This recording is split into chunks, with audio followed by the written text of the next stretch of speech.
Welcome to the Super Simple Homeschool Podcast, where we help you find purpose in your homeschool while keeping it super simple. I'm your host, Jenny Hedrick, and today I am joined by a special guest, Megan Estes. Megan is the host of the Only Love Today podcast, a podcast for Christian moms that provides encouragement and practical tips to help you live like Christ, one day at a time. Megan joins me today to talk about a topic that is very near to my heart, homeschooling with dyslexia. Hi, Megan. Thanks so much for being here. Hi, Jenny. Thank you so much for having me. I'm excited and also terrified to talk about this topic because it's such a growing journey. It's a very vulnerable, growing journey in my motherhood.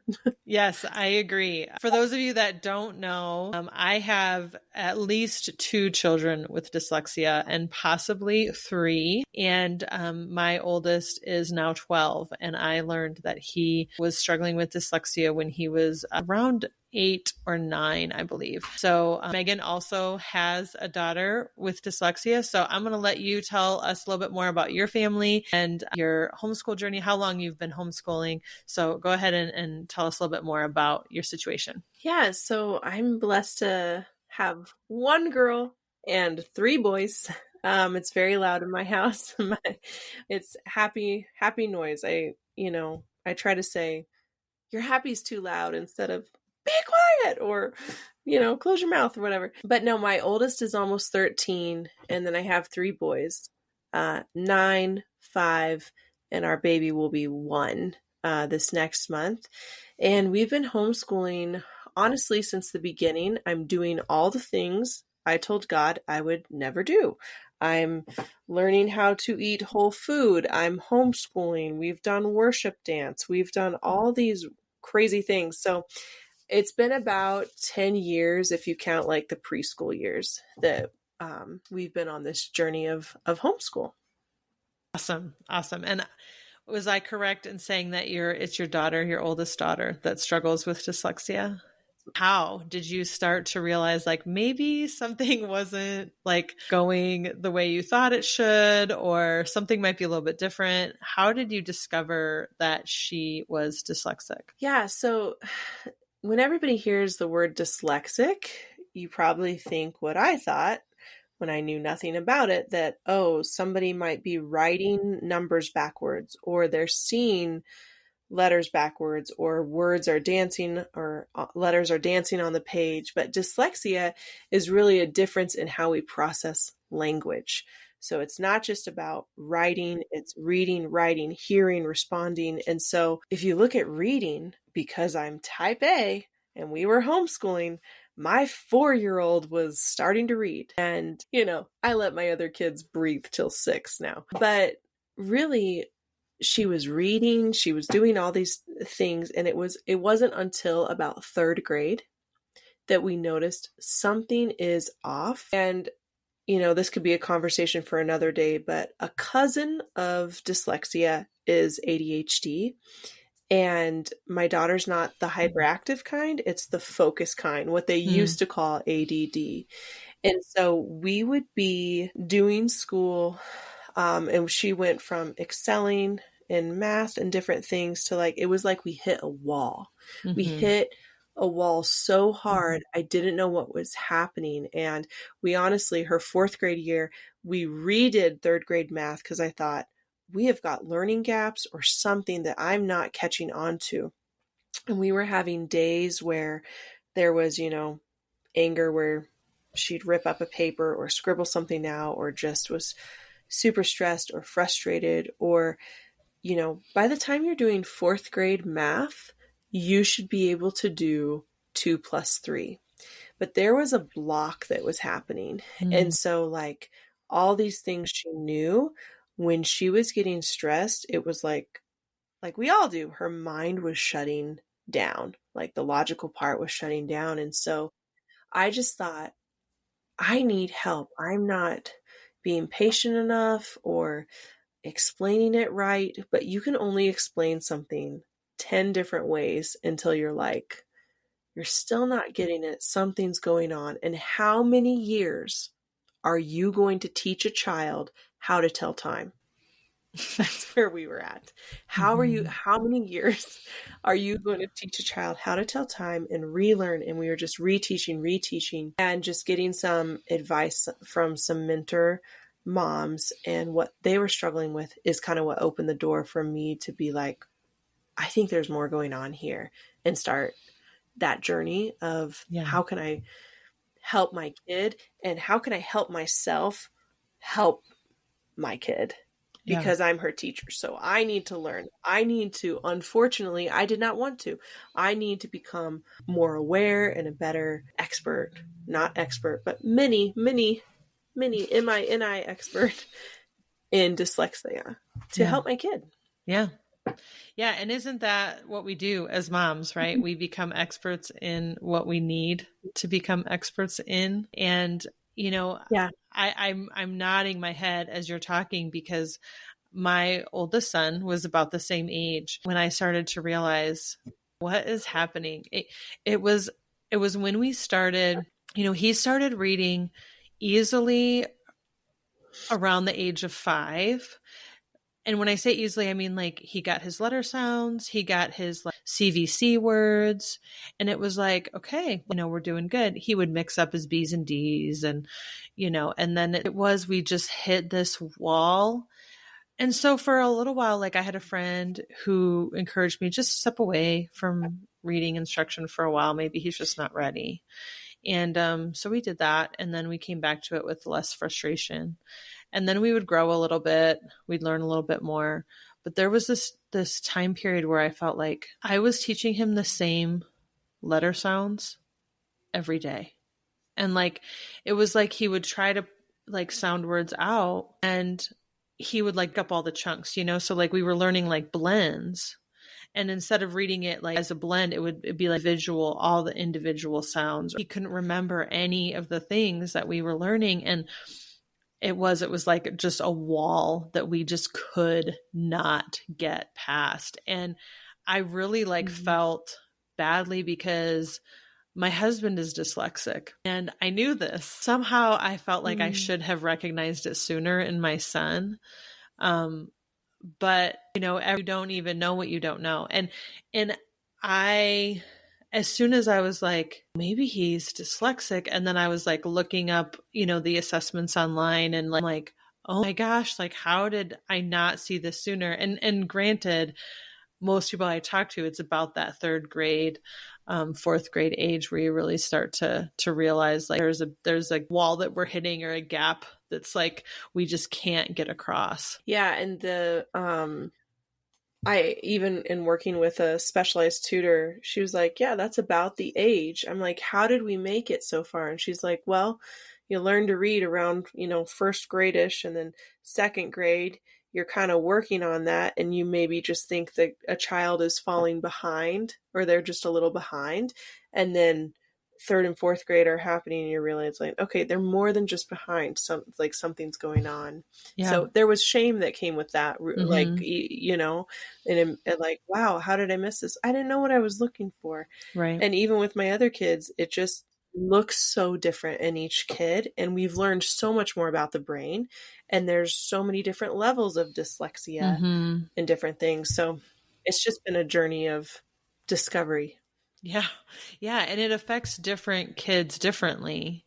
And so what I'm actually newly starting to recognize is I believe that my oldest son actually also has dysgraphia. And, you know, I kind of thought like maybe that would come with some time, but, you know, now he's in 6th grade. And again, it's that time where it's like, oh, okay, this is more than just sloppy handwriting, right? This is like a different kind of processing issue. Had mentioned to me before we got on this call that you had some testing done for your daughter. And so we opted not to test because we knew my husband was dyslexic.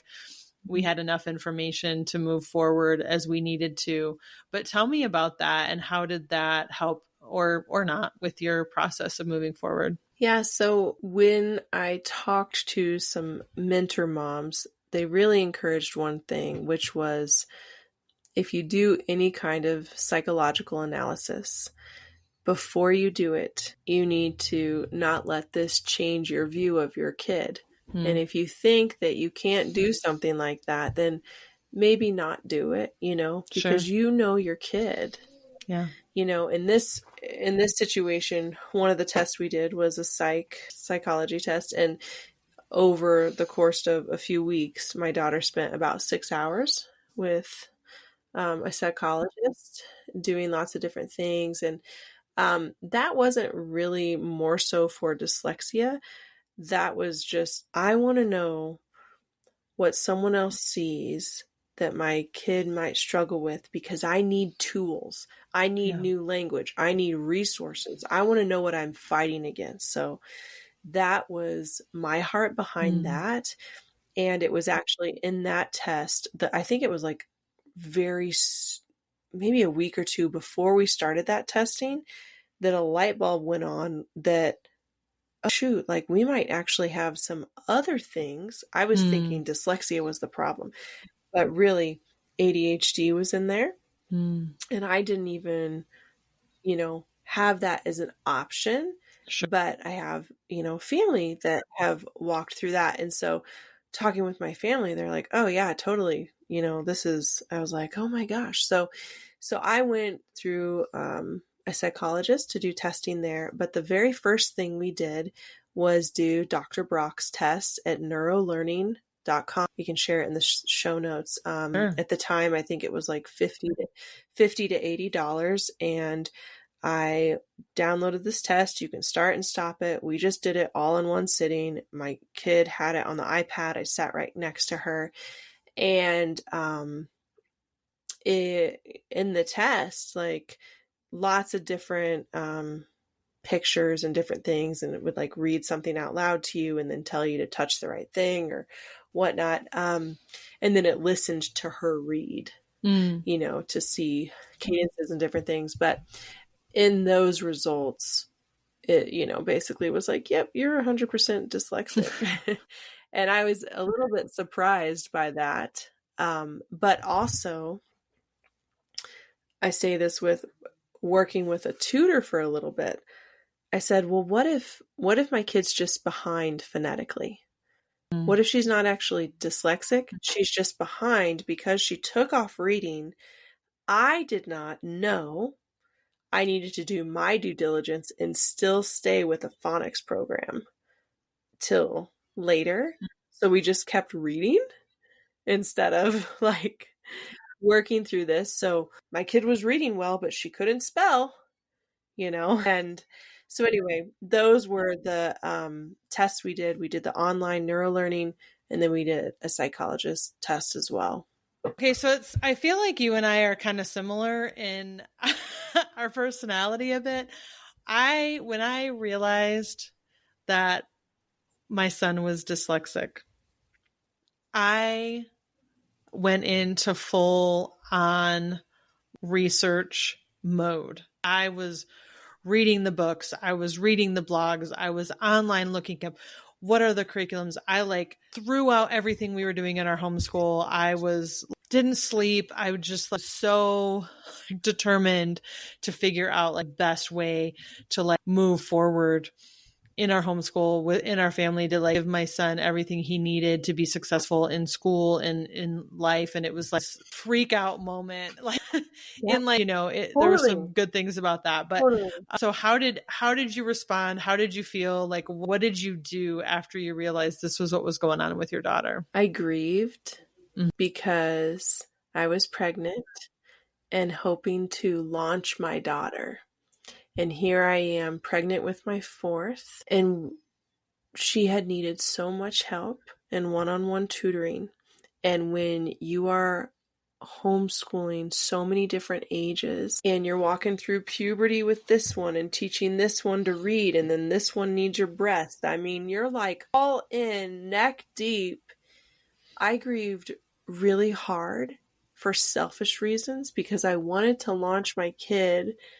I'm just going to get emotional about this because I wanted to launch her. Not that I wanted to be done with this, but I wanted to launch her in ways that I couldn't.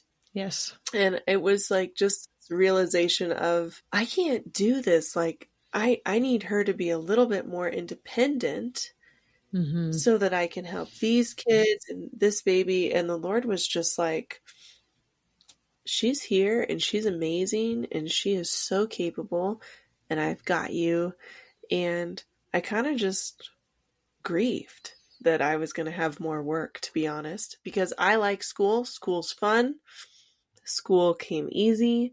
I love math. I'm weird. So having a kid that struggled in those things was hard, is hard, but motherhood is such a sanctifying process. Homeschooling is also just a refining, sanctifying process like nothing else I've experienced. So I grieved would be my first answer. Honestly. I'm so glad that you said that because I felt the exact same way when I realized that he was going to need help and really focused, intentional, time-consuming help for a while.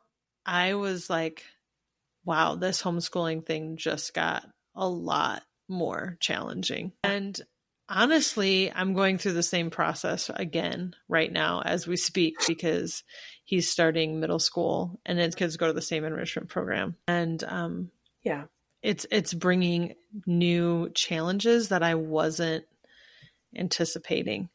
And I'm struggling with how to help him with what is expected of him outside of the classroom for that program, and also like maintaining the dominion over my own homeschool and wanting to protect him and encourage him and also wanting him to do the hard things. It's been a really challenging start to this year, to be honest. And I think I'm like grieving all over again. I grieved back then.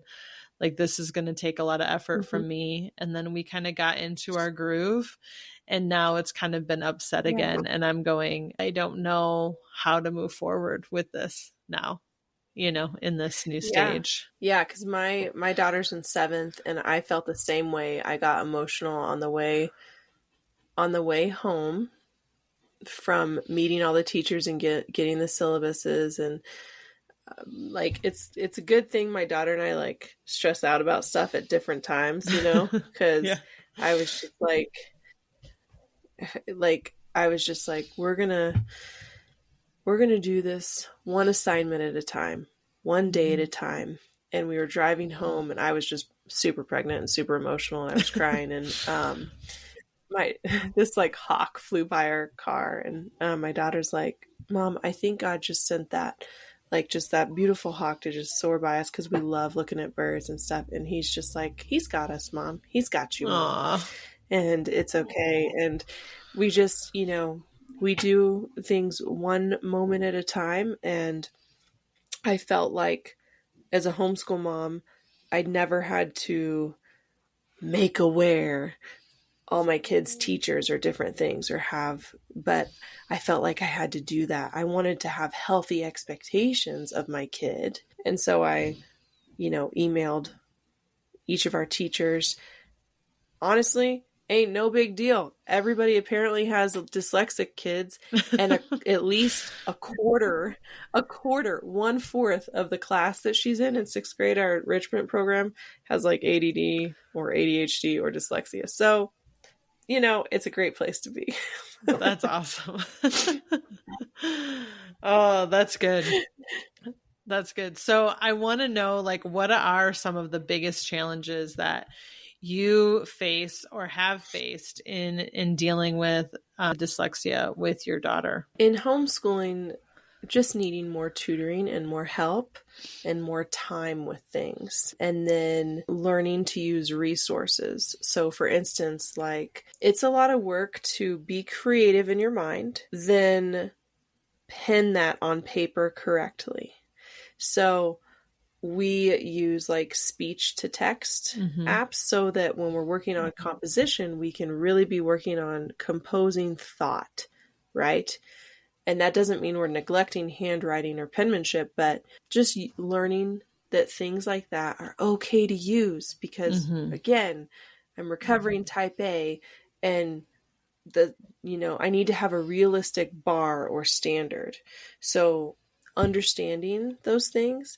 But then I would also say outside of school, relationships have been hard, because have you ever been in a group of really high energy preteen girls that are all talking at the same time? And if your kid's an introvert, internal processor, and they're struggling with dyslexia, remember dyslexia is processing language. They're going and they're moving on to the next subject and thought when she's right here ready to say something about what they were talking about, a minute ago or 10 seconds ago, whatever it is.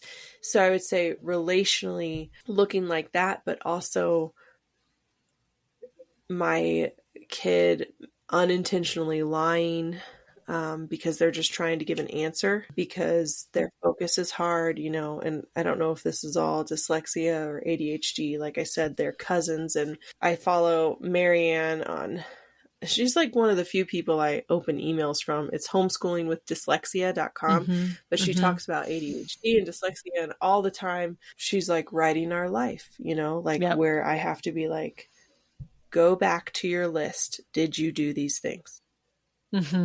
And anyway, so I would say just unintentionally lying, not being able to launch her, the schoolwork part, but the friendship part, or just kind of learning to notice when your kid's not processing and maybe needs to like advocate for themselves.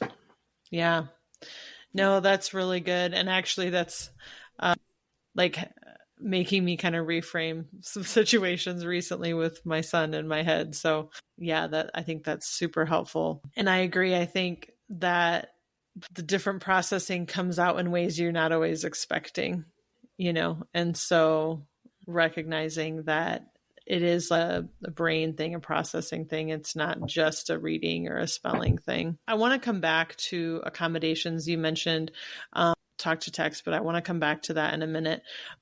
What are some different strengths that you've noticed in your daughter that might be different because of the dyslexia? I know there's like a lot of people who believe that dyslexia isn't actually a disability. It's just, a different way of viewing the world, and actually can provide some pretty significant advantages. So tell me about what you've noticed with your daughter, and how has your ideas about it changed at all since that first moment of grieving? Yeah, I just finished actually like listening to this book called The Dyslexic Advantage by Dr. Brock, and Ide, I think is his last name. And he talks about all the incredible, successful entrepreneurs and people that struggle with dyslexia, and how it is actually like a kind of a superpower or something, in a way.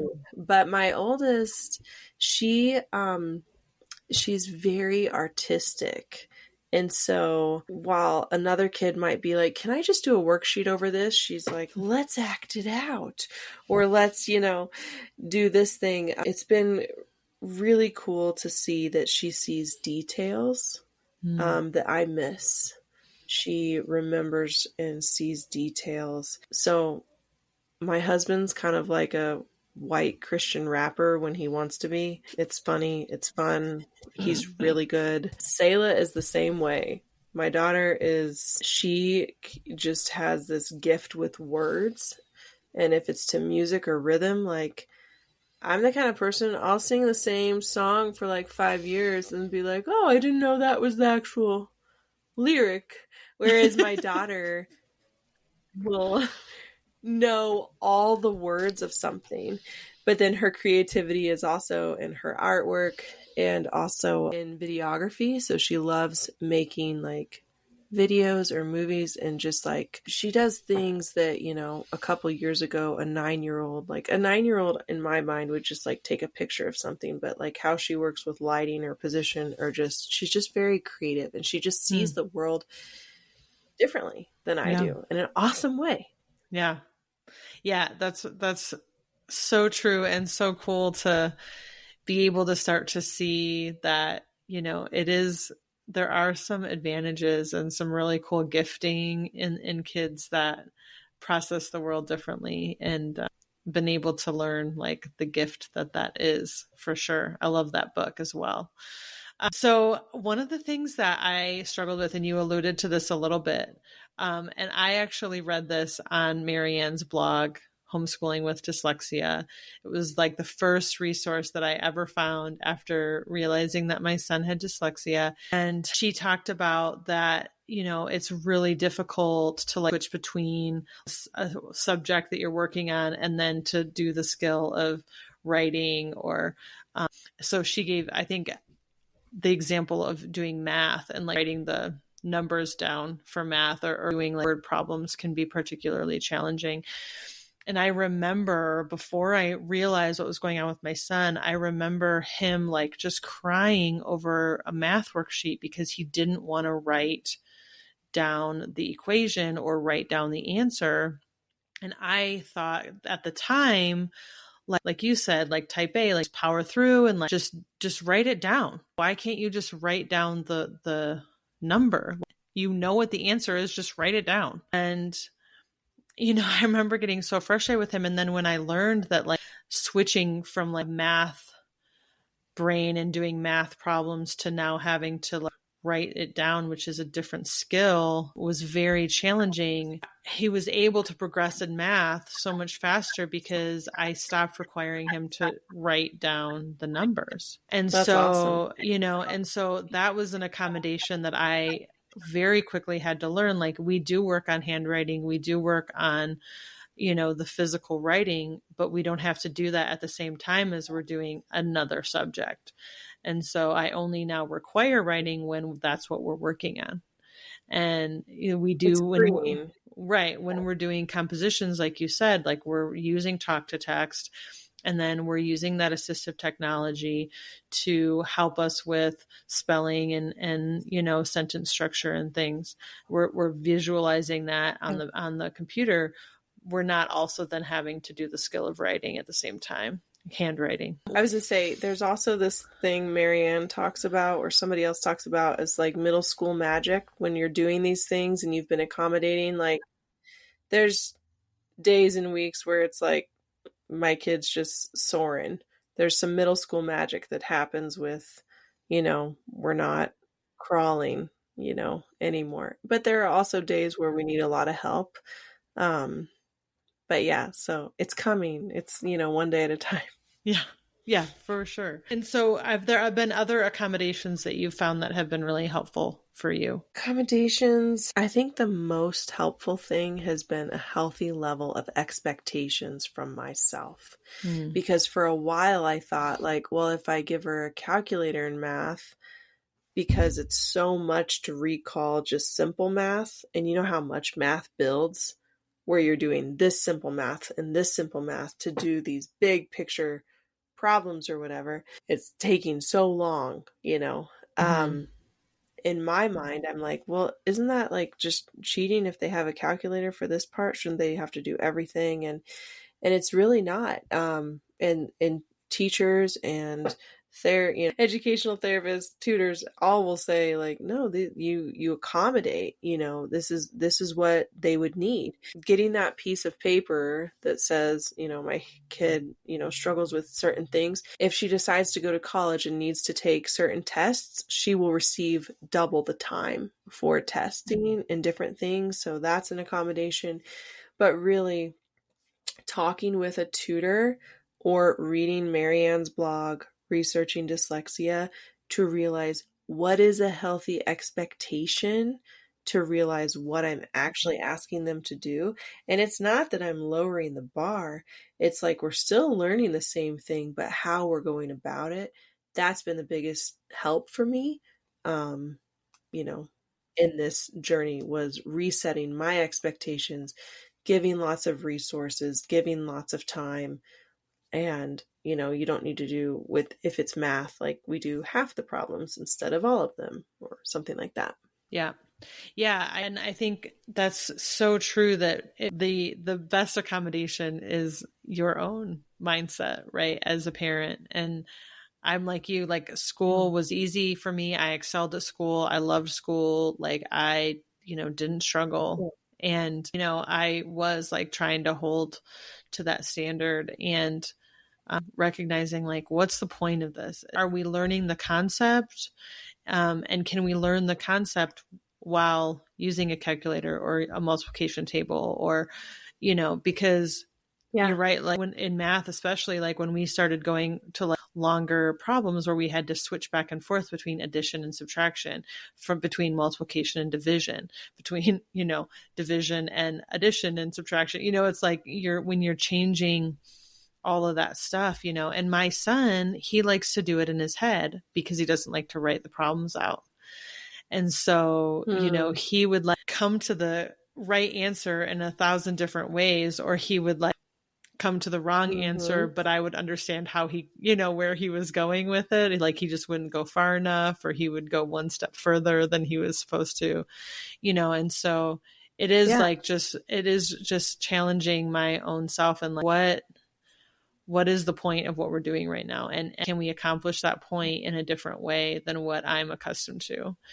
And so, yeah, Yeah, for sure. And be that's the okay. best. Yeah, that's the best accommodation for your kids. Yeah. Okay, so last question really, and we can talk about it as long as we need to, but what are some of the favorite resources that you've used or enjoyed, or things that maybe haven't worked as well for you? What do you recommend for parents that are maybe struggling with this currently in their homeschool? I really love Homeschooling with Dyslexia. .com. If you sign up for her emails, she just writes them in such a succinct way that if you have a kid struggling with ADHD or dyslexia, you're going to find like a blog post instantly of, Mm-hmm.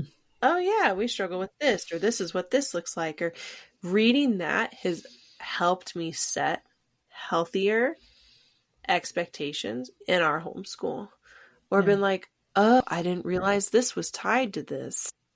Mm-hmm. I didn't realize, the struggle to accomplish this task or whatever was tied to the, struggle to focus in the way that someone without ADHD thinks differently. So I love that resource. We already talked about the Dyslexic Advantage by Dr. Brock Ide.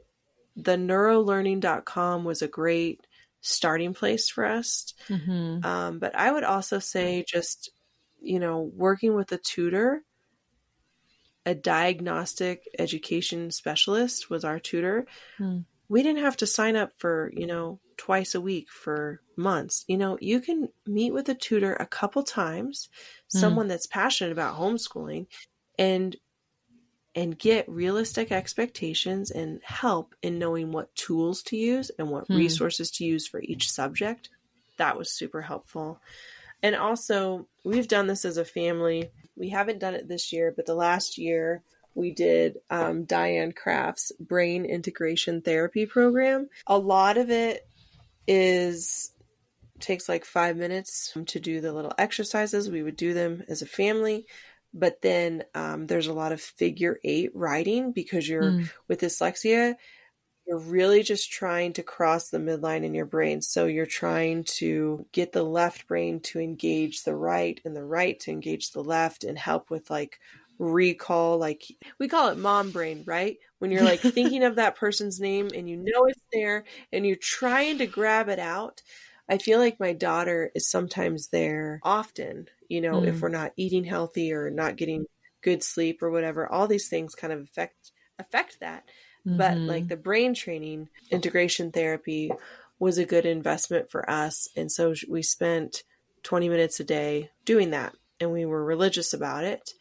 And it's fun at first. And then it's not fun. And that's when you get to have conversations about, therapy isn't always fun. It's a new discipline, physical therapy, occupational therapy. It's not always going to be fun, but it is a discipline we did that I felt like we saw some results in where maybe when my kid was talking, she wasn't switching words or sentences around. I don't know if that happens with your kids, saying things kind of opposite maybe. Anyway, that was a great resource for us as well. I love that.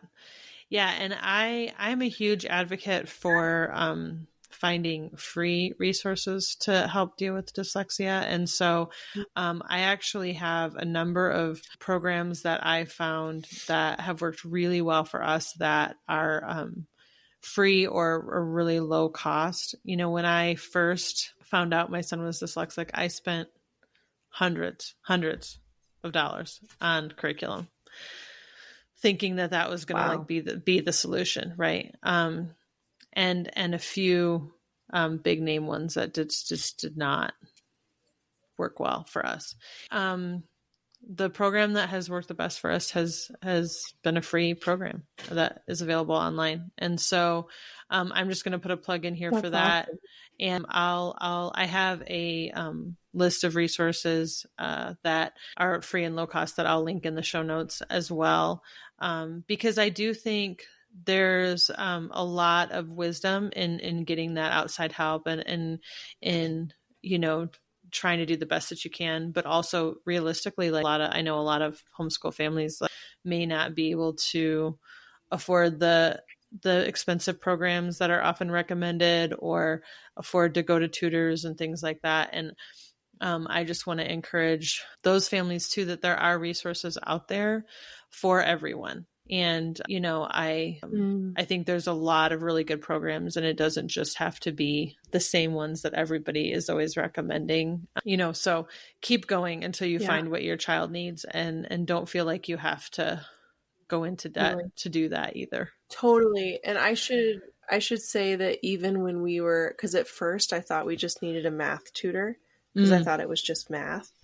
Thought that that's what was going on, that we needed some help or tutoring. And the gal I talked to was a believer, and, she knew that we were a ministry family.